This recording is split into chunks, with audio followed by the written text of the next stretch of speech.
Thank you so much, everyone. Please be seated. And welcome to the White House. Some of you have been here before. This is one of the things that I most look forward to every year. It's a chance to meet with, and more importantly, honor some of the most extraordinary people in America and around the world. President Kennedy once said, during a tribute to the poet Robert Frost, that a nation reveals itself not only by the men and women it produces, but by the men and women that it honors, the people that it remembers. I heartily agree. When you look at the men and women who are here today, it says something about who we are as a people. When we award this medal to a Congressman John Lewis, it says that we aspire to be a more just, more equal, more perfect union. When we award it to a Jasper Johns, it says we value the original and the imaginative. When we award it to a Warren Buffett, it says we'd all like to be so humble and wise and maybe make a little money along the way. And when we award it to former President George H.W. Bush, it says we celebrate an extraordinary life of service and of sacrifice. This year's Medal of Freedom recipients reveal the best of who we are and who we aspire to be. In 1970, John Adams and a handful of unpaid attorneys and law students salvaged some old desks and set up an environmental law firm in New York City. For 36 years, John sat at the same desk. But the group he co-founded, the Natural Resources Defense Council, grew well beyond it. Our first obligation is to the environment, John once said. If people want to protect the environment, we'll support their efforts. If not, we'll play hardball. With more than 1 million members, NRDC has won landmark cases and helped pass landmark laws to clean up our air and water, protect our forests and wildlife, and keep our climate safe. So Rolling Stone put it best, if the planet has a lawyer, it's John Adams. As a girl, Marguerite Ann Johnson endured trauma and abuse that actually led her to stop speaking. But as a performer and ultimately a writer, a poet, Maya Angelou found her voice. It's a voice that's spoken to millions, including my mother, which is why my sister is named Maya. By holding on, even amid cruelty and loss, and then expanding to a sense of compassion and ability to love, by holding on to her humanity, she has inspired countless others who have known injustice and misfortune in their own lives. I won't try to say it better than Maya Angelou herself, who wrote that history, despite its wrenching pain, cannot be unlived, and if faced with courage, need not be lived again. Lift up your eyes upon the day breaking for you. Give birth again to the dream. In 1942, an 11-year-old boy from Omaha, Nebraska, invested his entire fortune in 6 shares of City Services Preferred at $38 per share. The stock soon dropped sharply, devastating his holdings. But true to form, the boy did not panic. He held those shares until the stock rebounded, earning himself a small profit. Things got a little bit better after that. Today, we know Warren Buffett not only as one of the world's richest men, but also one of the most admired and respected. Unmoved by financial fads, he's doggedly sought out value, put his weight behind companies with promise, and demonstrated that integrity isn't just a good trait, it is good for business. And yet, for all the money he's earned, you don't see Warren Buffett wearing fancy suits or driving fancy cars. Instead, you see him devoting the vast majority of his wealth to those around the world who are suffering or sick or in need of help. And he uses his stature as a leader to press others of great means to do the same. A philanthropist is a lover of humanity, and there's no word that fits Warren better. I should point out he's so thrifty I had to give him a White House tie the last time he came here to visit. His was looking a little shredded. So then when Bill Gates came, he wanted one too.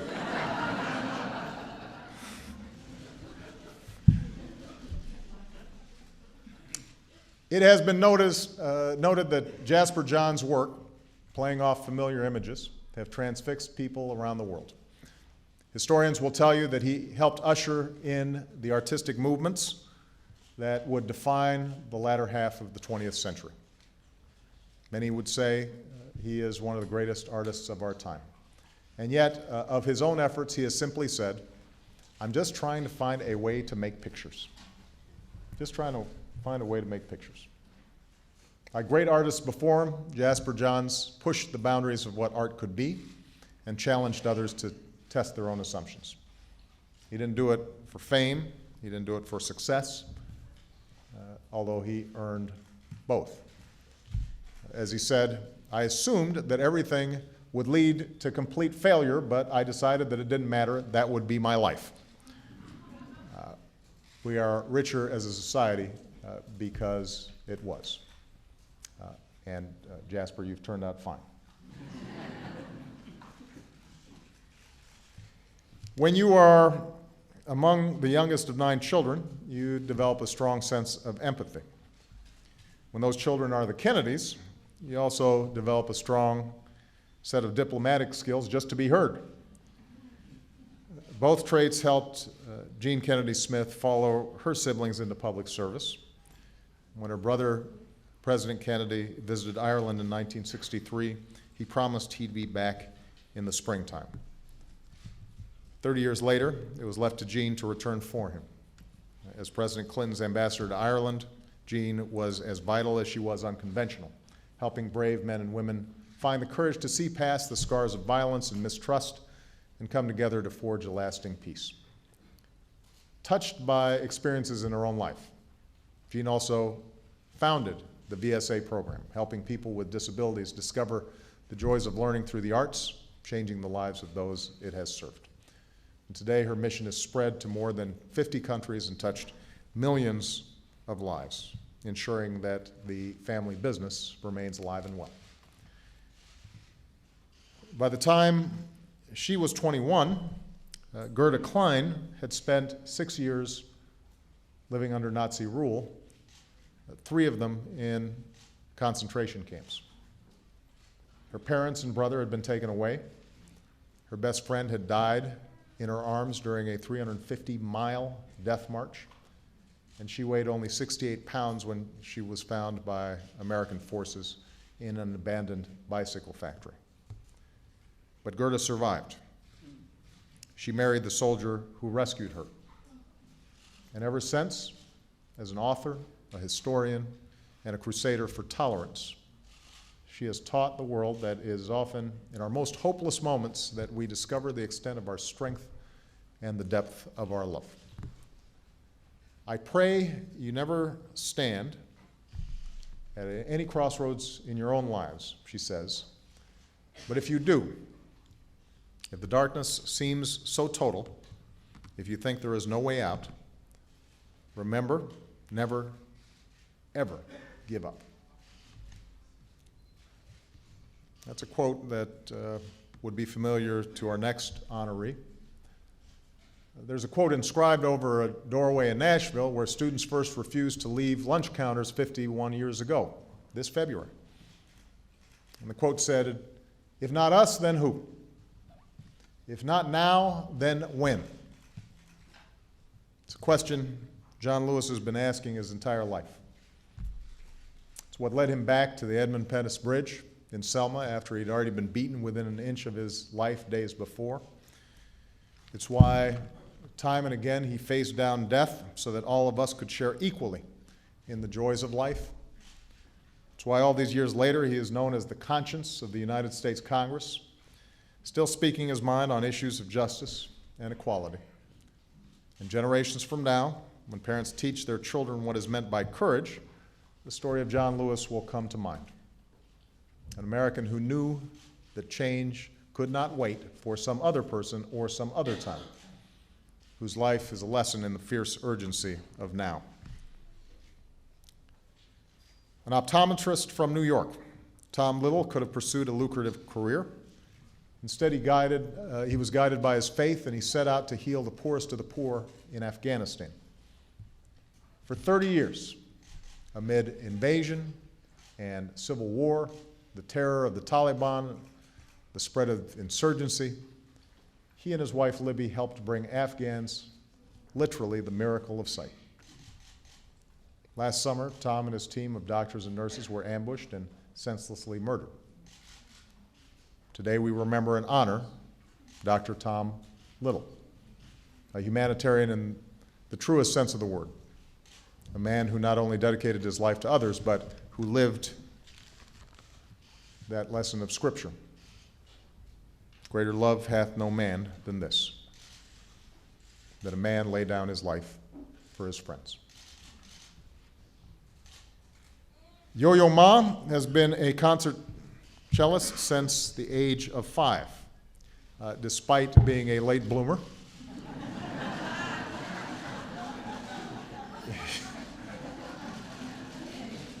He went on to record over 75 albums and win 16 Grammys, which means I'm only 14 behind him. While Yo-Yo could have just settled for being the world's greatest cellist, he said that even greater than his passion for music is his passion for people, and I can testify to this. There are very few people you'll meet with just the exuberance and joy that Yo-Yo possesses. And so he spent much of his life traveling the world, training and mentoring thousands of students from Lebanon and Korea to the Iraqi National Symphony Orchestra. A member of my Committee on the Arts and the Humanities, he has been named a messenger of peace by the United Nations, and we understand why. In his words, when we enlarge our view of the world, we deepen our understanding of our own lives. For Sylvia Mendez, a lifelong quest for equality began when she was just 8 years old. Outraged that their daughter had to attend a segregated school, Sylvia's parents linked arms with other Latino families to fight injustice in a California federal court, a case that would pave the way for Brown versus Board of Education. The next year, when a classmate taunted Sylvia saying that Mexicans didn't belong there, she went home in tears begging to leave the school. Her mother wouldn't have it. She told Sylvia, "Don't you realize that's why we went to court? You're just as good as he is." And Sylvia took those words to heart. And ever since, she has made it her mission to spread a message of tolerance and opportunity to children of all backgrounds and all walks of life. Growing up in communist East Germany, Angela Merkel dreamed of freedom, and when the wall finally crumbled and Germany was reunited, she broke barriers of her own, becoming the first East German and the first woman to become Chancellor of Germany. To America, Chancellor Merkel and the country she leads are among our closest allies. To me, she's a trusted global partner and a friend. To people around the world, the story of Angela Merkel is an inspiration. Everything is possible, she said, something the world has seen again in recent weeks. Freedom does not come about of itself. It must be struggled for and then defended anew every day of our lives. Chancellor Merkel isn't here today. She'll be visiting me for a visit, an official visit soon, and so I look forward to presenting her the award when she comes. Stan Musial. His brilliance, could come in blinding bursts, hitting 5 home runs in a single day's doubleheader, leading the league in singles, doubles, triples, and RBIs over a single season, 3 World Series, first ballot Hall of Famer, worthy of one of the greatest nicknames in sports, Stan the Man. My grandfather was Stan, by the way, so I used to call him the man too, Stan. Stan Musial made that brilliance burn for 2 decades. Stan matched his hustle with humility. He retired with 17 records, even as he missed a season in his prime to serve his country in the Navy. He was the first player to make, get this, $100,000.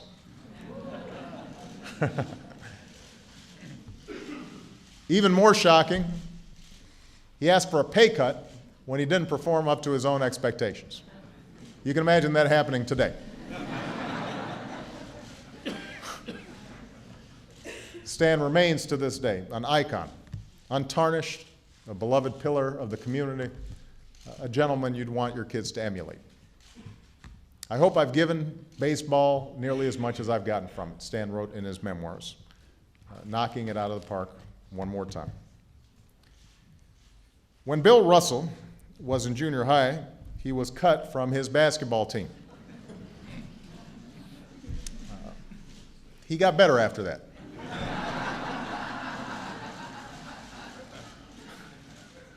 He led the University of San Francisco to 2 championships. In 13 seasons with the Boston Celtics, he won 11 championships, a record unmatched in any sport. Won 2 while also serving as the team's coach. And it so happens he also was the first African American ever to hold such a position as a coach in a major league sports team of any sort. More than any athlete of his era, Bill Russell came to define the word winner. And yet, whenever someone looks up at all 6'9" of Bill Russell, I just did, I always feel small next to him, and asks, "Are you a basketball player?" Surprisingly, he gets this more than you think, this question. He says, "No." He says, "That's what I do, that's not what I am. I'm not a basketball player. I am a man who plays basketball." Bill Russell, the man, is someone who stood up for the rights and dignity of all men. He marched with King. He stood by Ali. When a restaurant refused to serve the black Celtics, he refused to play in the scheduled game. He endured insults and vandalism, but he kept on focusing on making the teammates who he loved better players, and made possible the success of so many who would follow. And I hope that one day, in the streets of Boston, children will look up at a statue built not only to Bill Russell the player, but Bill Russell the man. The Bronx-born son of Irish immigrants, John Sweeney, was shaped by 3 things: his family, his mother was a maid, his father was a bus driver, instilled in him that fundamentally American idea that through hard work we can make of our lives what we will. The church taught him our obligations to ourselves and one another. And as a child, he saw that by banding together in a union, we can accomplish great things that we can't accomplish alone. John devoted his career to the labor movement, adding working folks to its ranks and fighting for fair working conditions and fair wages. As the head of the AFL-CIO, he was responsible for dozens of unions with millions of working families. So family, faith, fidelity to the common good. These are the values that make John Sweeney who he is, values at the heart of the labor movement that has helped build the world's greatest middle class. And finally, we recognize our last recipient, not simply for the years he spent as our 41st president. We honor George Herbert Walker Bush for service to America that spanned nearly 70 years. From a decorated Navy pilot who nearly gave his life in World War II to U.S. ambassador to the United Nations, from CIA director to U.S. envoy to China, to the vice presidency. His life is a testament that public service is a noble calling. As president, he expanded America's promise to new immigrants and people with disabilities. He reduced nuclear weapons. He built a broad international coalition to expel a dictator from Kuwait. When democratic revolution swept across Eastern Europe, it was the steady diplomatic hand of President Bush that made possible an achievement once thought impossible: ending the Cold War without firing a shot. I would add that, like the remarkable Barbara Bush, his humility and his decency reflects the very best of the American spirit. Those of you who know him, this is a gentleman, inspiring citizens to become points of light in service to others, teaming up with a one-time political opponent to champion relief for the victims of the Asian tsunami, the Hurricane Katrina. And then, just to cap it off, well in the 80s, he decides to jump out of airplanes. Because, as he explains, it feels good.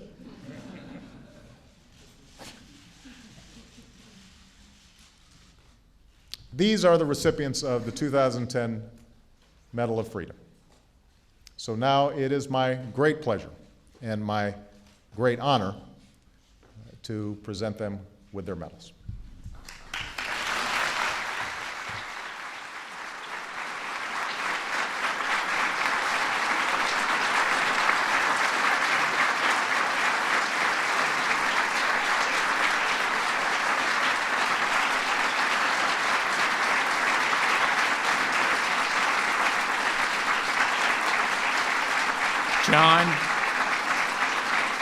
John H. Adams.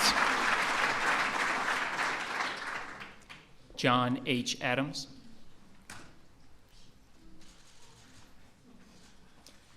At a time when contaminated waterways and polluted air threaten too many of our communities, John H. Adams co-founded the Natural Resources Defense Council to encourage responsible stewardship of our natural resources.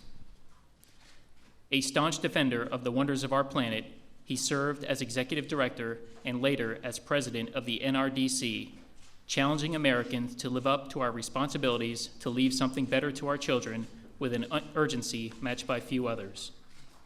John Adams' decades-long commitment to safeguarding the earth has left our air purer, our water cleaner, and our planet healthier for generations to come.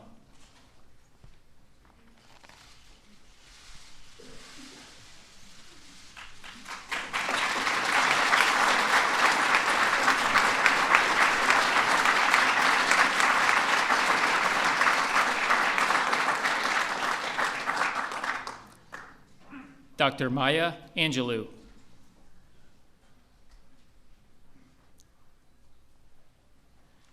Out of a youth marked by pain and injustice, Dr. Maya Angelou rose with an unbending determination to fight for civil rights and inspire every one of us to recognize and embrace the possibility and potential we each hold. With her soaring poetry, towering prose, and mastery of a range of art forms, Dr. Angelou has spoken to the conscience of our nation. Her soul-stirring words have taught us how to reach across division and honor the beauty of our world.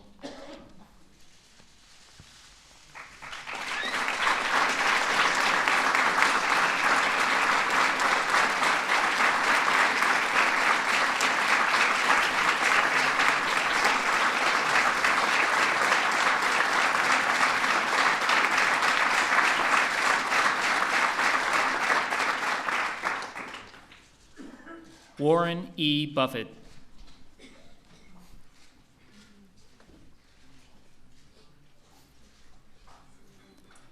As a world-renowned investor and philanthropist, Warren E. Buffett's business acumen is matched only by his dedication to improving the lives of others. He is a co-founder of the Giving Pledge, an organization that encourages wealthy Americans to donate at least 50% of their wealth to philanthropic causes. Warren Buffett's example of generosity and compassion has shown us the power of one individual's determination and inspired countless women and men to help make our world a brighter place.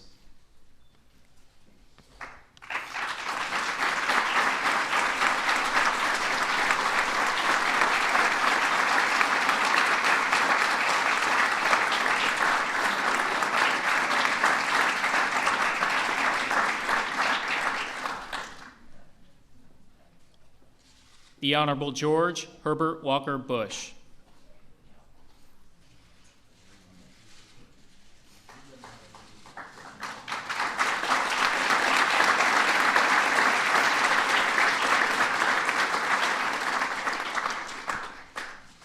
From his time as a decorated Navy pilot to his years in the White House as the 41st President of the United States, President George Herbert Walker Bush has led a life marked by a profound commitment to serving others. As President, he upheld the American value of liberty during a time of renewal and promise. As a private citizen, he has united Americans in times of crisis, lending his tireless efforts to men and women whose lives have been upended by disaster. Over the arc of his life, President Bush has served our nation as a tremendous force for good, and we proudly salute him for his unwavering devotion to our country and our world.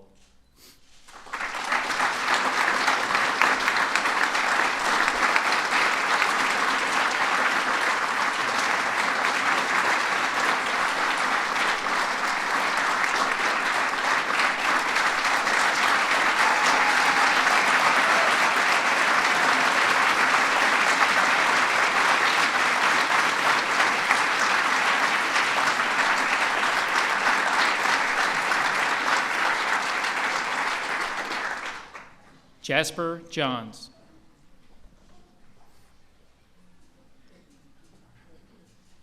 Bold and iconic, the work of Jasper Johns has left lasting impressions on countless Americans. With non-traditional materials and methods, he has explored themes of identity, perception, and patriotism. By asking us to re-examine the familiar, his work has sparked the minds of creative thinkers around the world.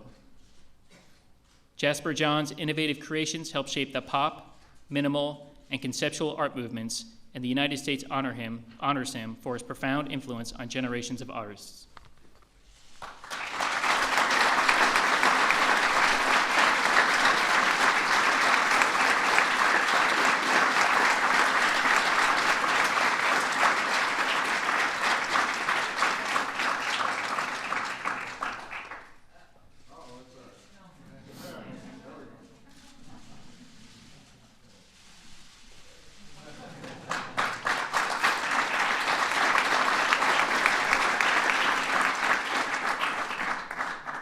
Gerda Klein.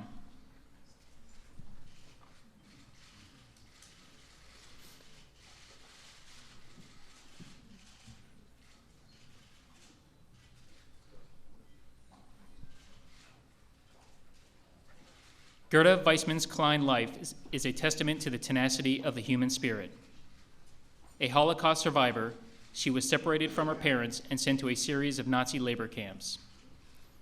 In 1945, she was one of a few survivors among those forced to undergo a 350-mile death march to avoid the progress of liberating Allied forces. From tragedy to triumph, she and her husband proudly started the Gerda and Kurt Klein Foundation to promote tolerance, respect, and empowerment of students throughout the world. By sharing her stories and encouraging others to see themselves in one another, Gerda Klein has helped to advance understanding among all people.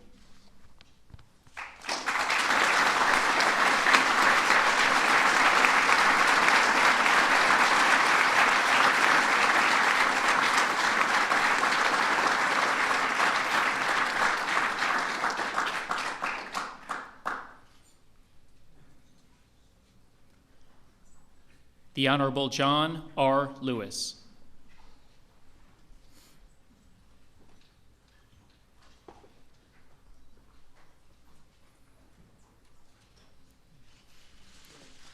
From his activism in the civil rights movement to his nearly 25 years in the House of Representatives, John R. Lewis has dedicated his life to shattering barriers and fighting injustice. The son of sharecroppers from Alabama, he rose with courage, fortitude, and purpose to organize the first student sit-ins and the earliest freedom rides. The youngest speaker at the 1963 March on Washington, a fearless advocate and a distinguished member of Congress, John Lewis has earned our lasting gratitude for a lifetime dedicated to the pursuit of equality and justice for all.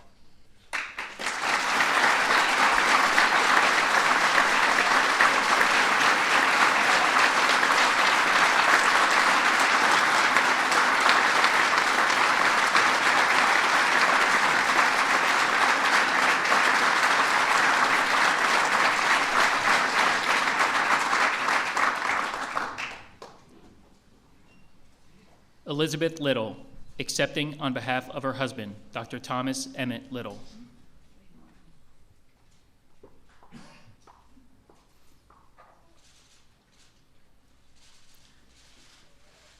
Dr. Thomas Emmett Little was an optometrist who devoted his life and skills to those in need. Starting in the 1970s, Dr. Little and his wife lived largely in Afghanistan in order to provide vision care to the people of that nation. Even as they dedicated their lives to healing others, Dr. Little and 9 of his team members were murdered in Afghanistan in 2010. Our nation mourns the loss of these humanitarians who paid the ultimate price in pursuit of their ideals, and we look to Dr. Little's example of generosity and goodwill so we can better know the meaning of sacrifice and the necessity of peace.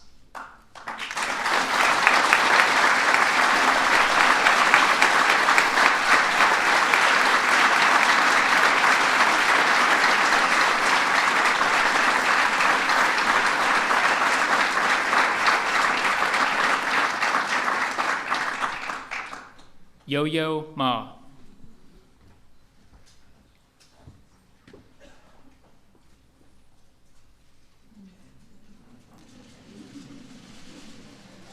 Recognized as one of the world's greatest musicians, Yo-Yo Ma's talents know no boundaries of genre or culture.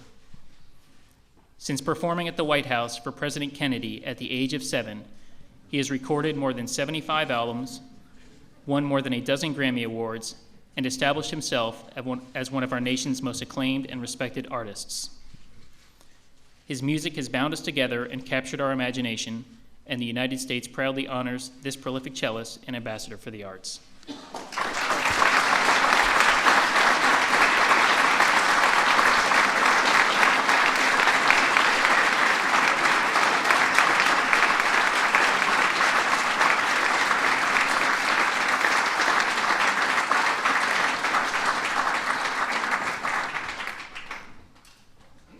Sylvia Mendez.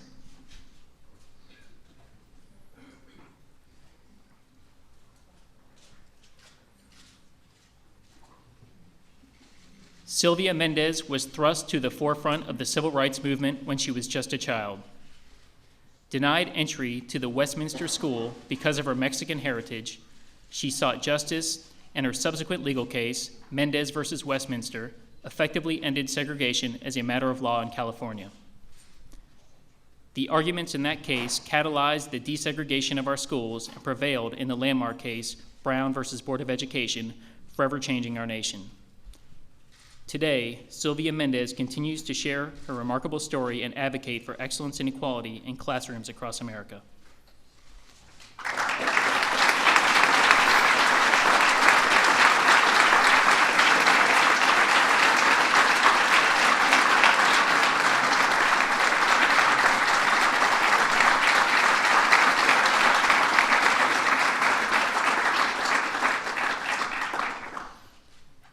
Stanley F. Musial.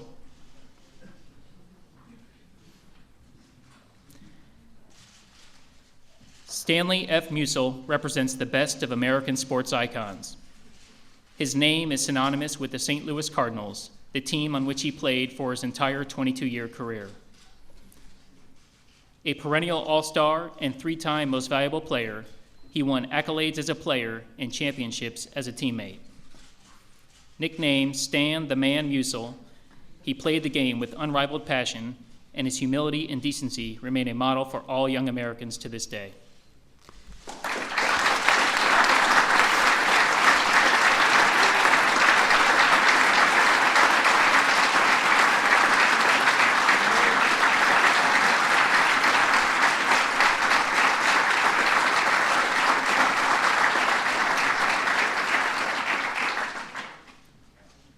William F. Russell.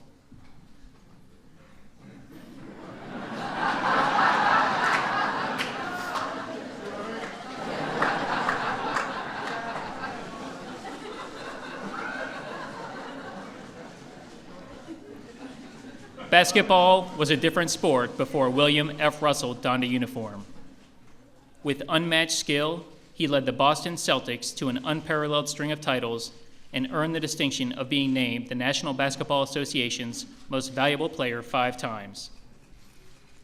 He broke down barriers on and off the court, becoming basketball's first African-American coach and serving as a passionate advocate for civil rights.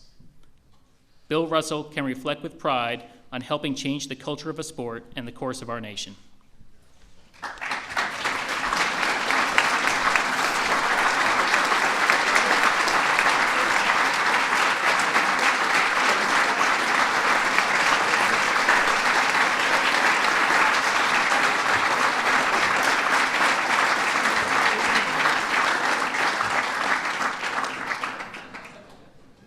The Honorable Jean Kennedy Smith.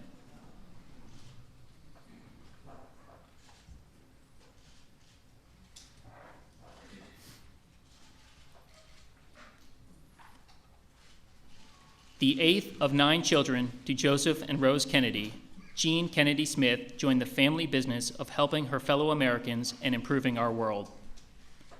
In 1974, she founded Very Special Arts, a nonprofit organization that promotes the artistic talents of young people living with disabilities. On the international stage, Jean Kennedy Smith played a pivotal role in the peace process in Northern Ireland while serving as the United States ambassador to Ireland. With intelligence, compassion, creativity, and grace, Jean Kennedy Smith has contributed volumes to her family's outstanding legacy of service to our country.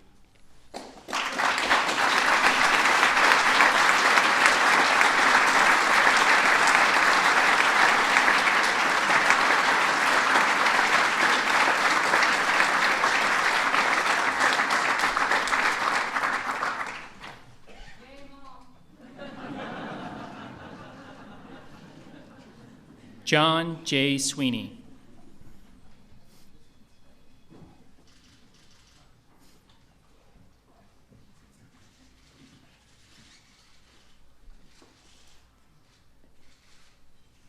As a champion for the American worker, John J. Sweeney has strengthened our families, our economy, and our country.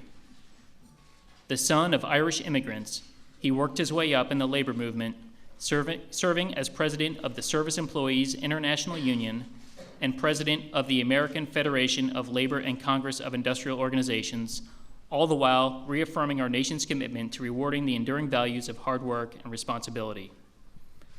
The United States proudly honors John Sweeney for a lifetime of courageous service on behalf of working people.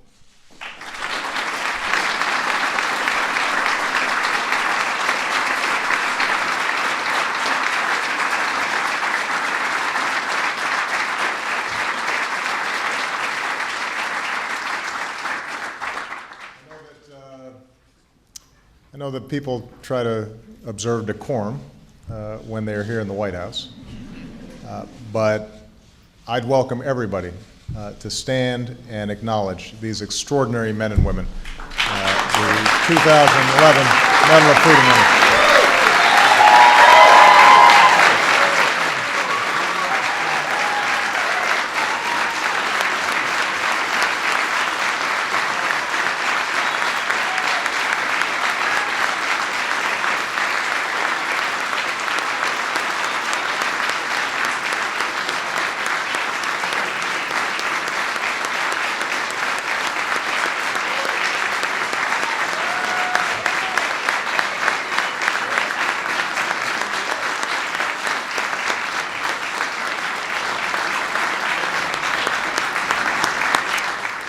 All right, everybody, now you can see why I love this day. And I hope everyone has a wonderful time during the reception. Thank you so much for your attendance. And again, to our honorees, thanks for setting such an extraordinary example for all of us. Thank you very much.